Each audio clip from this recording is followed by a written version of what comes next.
তারকেশ্বর মন্দিরে বাবা তারকনাথের মহিমার কথা তো আমরা অনেকেই জানি, কিন্তু এই মন্দিরে আমরা যাব কিভাবে তারই ডিটেলস নিয়ে আজকে আমার এই ভিডিও। তো চলো দেরি না করে ভিডিওটা শুরু করে দিই। হাওড়া থেকে তারকেশ্বর লোকালের সময়ের তালিকা আমি কিছু এই স্ক্রিনেতে দিয়ে দিচ্ছি, তোমরা চাইলে স্ক্রিনশট তুলে নিতে পারো। আর হাওড়া থেকে তারকেশ্বর পৌঁছাতে ট্রেনে সময় লাগে 1 ঘন্টা 30 মিনিট, আর ভাড়া লাগে মাথাপিছু 15 টাকা করে। তারকেশ্বর লোকাল ছাড়াও কিন্তু এখানে আরামবাগ লোকাল, গোঘাট লোকালও কিন্তু এই তারকেশ্বর স্টেশনে আসে। তো তোমরা এই ট্রেনের টাইমিংগুলো জেনে নিয়েও কিন্তু এখানে পৌঁছে যেতে পারবে।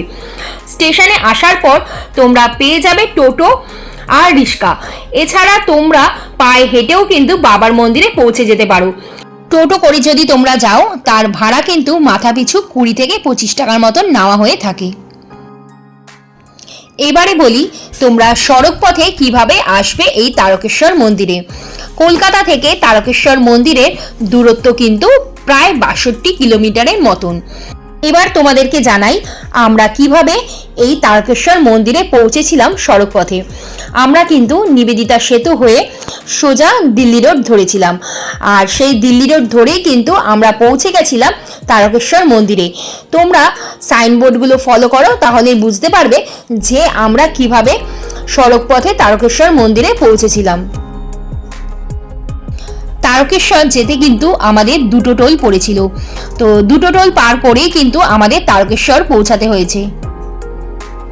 শেওড়াফুলি স্টেশন থেকেও কিন্তু বহু ভক্তগণ তারকেশ্বর মন্দিরে গিয়ে থাকে। তো শেওড়াফুলি স্টেশন থেকে তারকেশ্বরের ডিস্টেন্স কিন্তু 36.8 কিলোমিটার। যেতে সময় লাগে 1 ঘন্টা 7 মিনিট। অপেক্ষার অবসান ঘটিয়ে আমরা কিন্তু তারকেশ্বরে প্রবেশ করে গেছি। রেলগেটটা পার করে ফেললাম, আর সামনেই দেখা যাচ্ছে বাবার মন্দিরে প্রবেশ করার মুখে যে তোরণের গেটটি, সেটিকে ডান দিকে ঘুরলেই কিন্তু বাবার মন্দিরে যাওয়ার রাস্তা আমরা পেয়ে যাব। আর এখানে কিন্তু গাড়ি পার্কিংয়ের জন্য 2টি মাঠ আছে, একটা রাজবাড়ির মাঠ, একটা কালীবাড়ির মাঠ।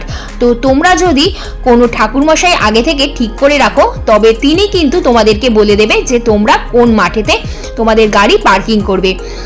আর তারকেশ্বর থেকে হাওড়া ফেরবার যে ট্রেনের টাইমিং সেটা আমি স্ক্রিনে দিয়ে দিচ্ছি, তোমরা কিন্তু স্ক্রিনশটটা নিয়ে নিও। তো আমরা গাড়ি রেখেছিলাম রাজবাড়ির মাঠে, তো তোমরা দেখতেই পাচ্ছ এখানকার পার্কিং এরিয়াটা কতটা বড়। তো আজকের মতন ব্লগটাকে এখানেই শেষ করলাম।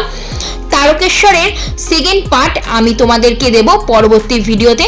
তো তোমরা ভালো থেকো, সুস্থ থেকো আর সাবধানে থেকো।